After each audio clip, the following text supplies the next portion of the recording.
Hey y'all, this is the ADR guys again. What we're gonna make for you tonight is we're gonna make spaghetti and meatballs. We're gonna do it on the cheap. So come on over here, let me show you what we've got. This is everything that's gonna go into it, and as you can tell, I use this kind of stuff because it's inexpensive. We got these for 89 cents a can, 50 cents a can, 50 cents a box. This garlic, I don't mess around with doing my own garlic because it's just time consuming and it's a little costly. Olive oil, spices, and believe it or not, some French fried onions. It gives a good flavor. You may not think so. And then we have green and black olives. And I don't have onions or bell peppers, and I wasn't going to go to the store just to put them in there, and it just drives up the cost. Most of the time you don't even know that they're not in there. Okay, let's get started with this. I'm going to take all my canned stuff. I already have my olive oil in there. And all you need is, 3 or 4 tablespoons, something like that. You don't need a whole lot. More than a little. And this right here, this is gonna make a whole pot of pasta sauce. And like for 2 people, heck, this can feed you 4 or 5 days. A family of 4, you'll probably get 2 days out of it. And it only cost you about $6.28. I added it all up, including the meat.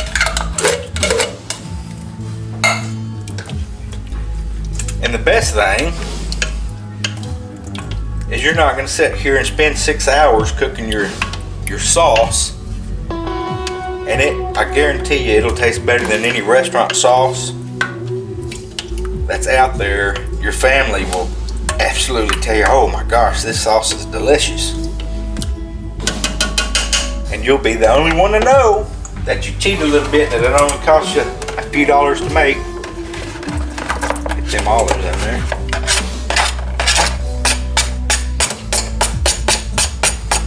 Break them in there. Alrighty. Italian seasoning, you just put however much you want in there. I just kind of eyeball it.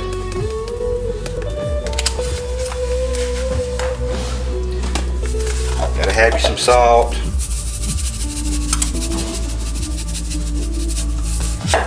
And the thing about cooking is while you're cooking, you always have to taste it as you're cooking, because the flavors change as you cook whatever it is you're cooking. That's why on these other cooking shows you'll see chefs always tasting their food, because it always changes. So you're always having to add stuff, dilute stuff, anything like that. So you always have to taste your food. Here's some garlic. We're going to put a few of those in there. So about 2 heaping tablespoons.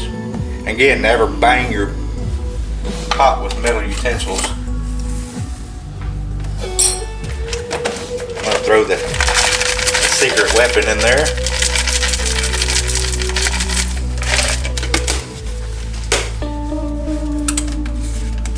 And here's another secret. Chili powder. You may not think so, but this gives your sauce a really deep, rich flavor, but it doesn't add any heat. And then how I tell if I have enough spices in it, if I do that and I can't see them, then you need to add some more.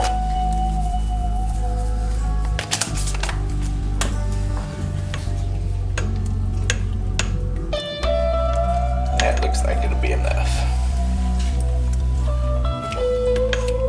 Yeah, so I can see those. So that's, come here a little closer and take a look. Look at that, nice and chunky. You see the spices in there. Once that simmers for a little bit, it is going to be good, I promise you. And the secret about cooking sauces, especially tomato-based sauces, is your heat. you want to turn it up to about 3.5 or 4, just to barely get it bubbling, just a small simmer.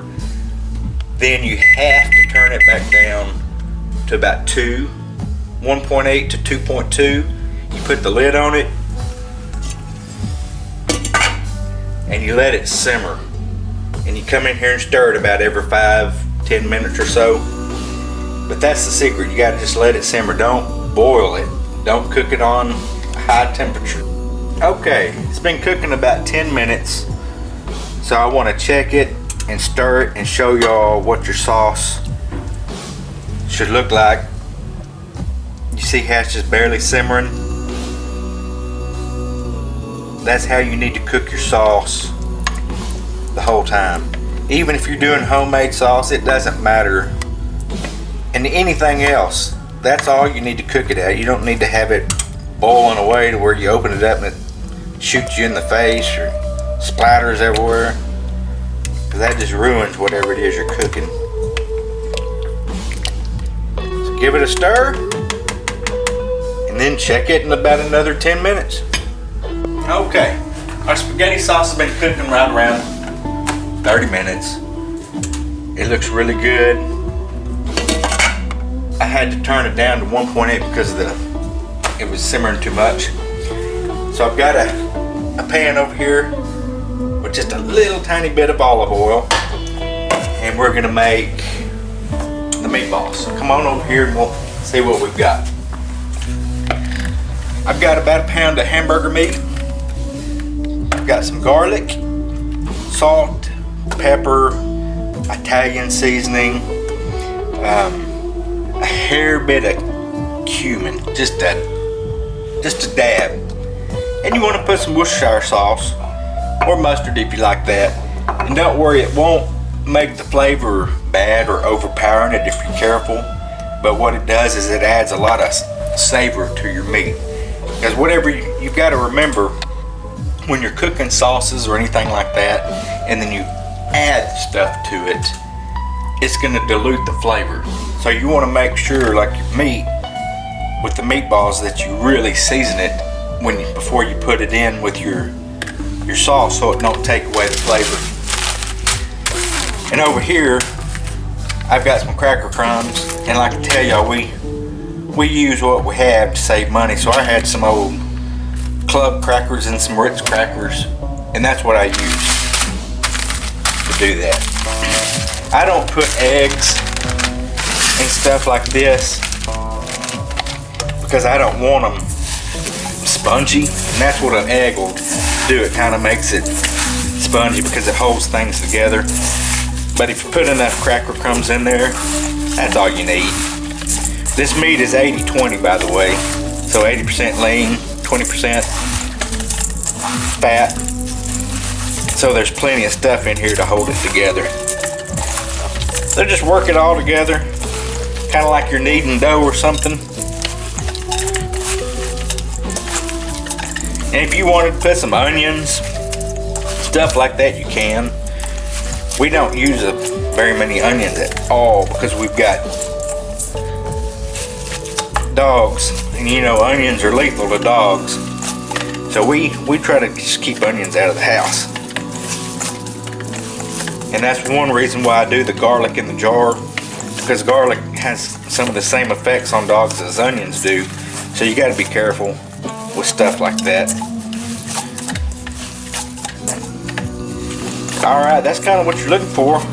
Everything's incorporated. My bowl is clean. Okay, so let's come over here and make the meatballs. I've got my pan preheated. As you can see, I've got it on medium-low. And you don't have to make big meatballs if you don't want to. I don't, because I like it to last a while. So I don't do them any more than about like that ping pong size or golf ball. Sometimes I make them all different sizes. I make some little tiny baby ones.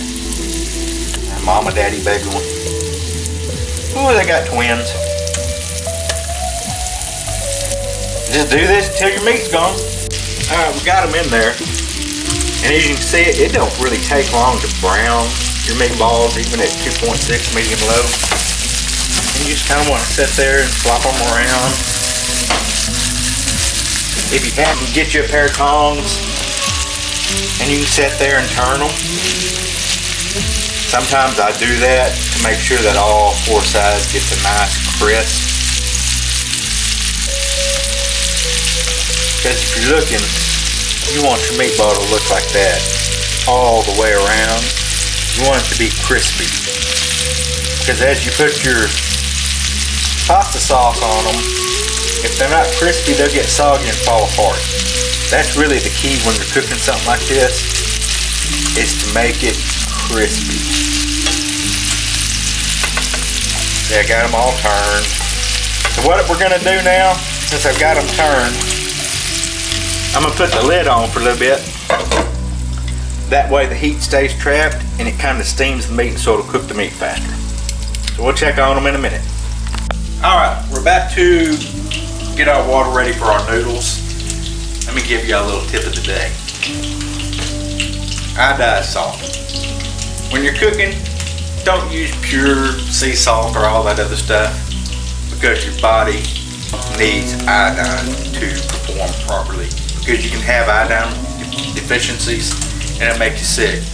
So everything you see, oh, sea salt, you need to keep iodine in your diet. Also, you need iodine in case you're ever exposed to radiation. So, little tip for you. Okay, so I've got my water in here. And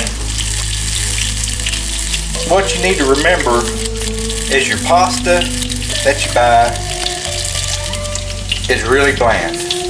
So you want to salt the heck out of your stove and your water, because you want your noodles to have some flavor. Because if you put your noodles in your spaghetti, it's going to take away and it's going to make it a little bit more bland.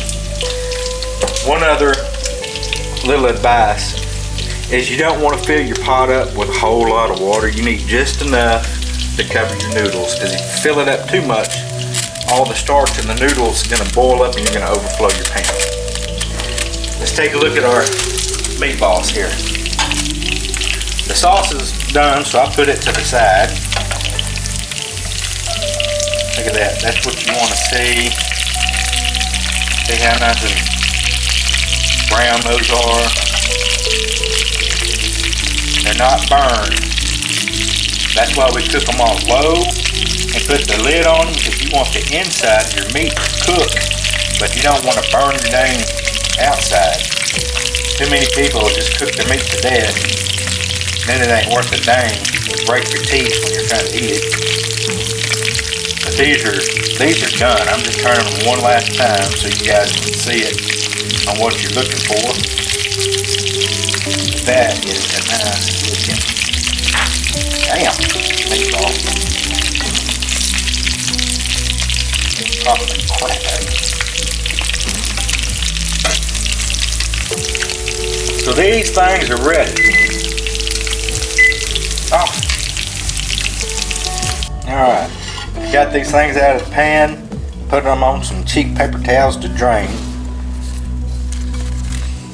Look at that, they look nice, don't they? I'm gonna taste one.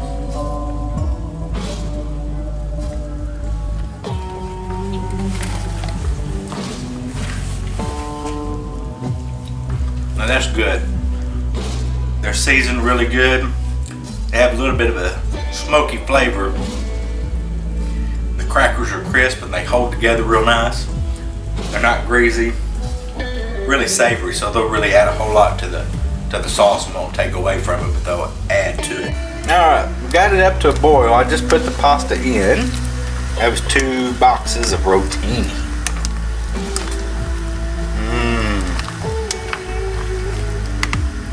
So you see where my water level is compared to my pasta?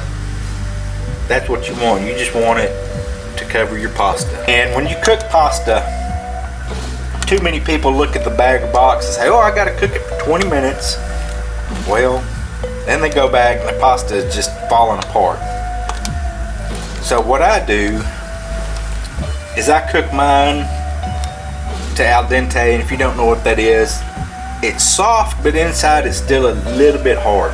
Because your noodles are still going to be at boiling point, so they're still going to cook. So by the time you get them in a strainer into the sink and washed off, they'll be as done as you want them. If not, you cook them to death. You go over there and put them in a strainer and they fall into tiny little pieces, and that ain't no good. So in the meantime, when they've been on there a few minutes, I'll come back over. Again, it's a cook thing, you got to taste your stuff. I'll take a noodle out and test it until I want to take it off the fire. And we'll check back in a minute. Alright, well, it is ready to eat. I put everything together, threw a little Parmesan cheese on there, and it is really good. So, as you guys saw, a homemade meal. It's really nice. It tastes gourmet. I promise you it's better than anything you get at a restaurant. And we did it in roughly an hour. So, a meal that cost $6.28, because I showed you what we use and we shop all the time on sale, will feed your family really well. And you'll have leftovers. So that's $6.28. You can stretch that over 2 days, 2 people, or 5 days. So it's a really easy way to cook budget friendly, save yourself a lot of money. Don't go to a fast food restaurant and spend 20 bucks for 2 people. You spent $6.28 for however many people you have in your family. And it's really good. You can get your kids in the kitchen, teach them how to cook, teach them how to be frugal, save the environment because you're not buying stuff from McDonald's and throwing things away, and come together as a family and have some fun, enjoy it, eat and be happy. Please subscribe if you like what we have. Leave us some comments if you want to see some other things, and we'll do it. We always try to answer people that comment to us. So guys, we appreciate y'all again. Have a good night.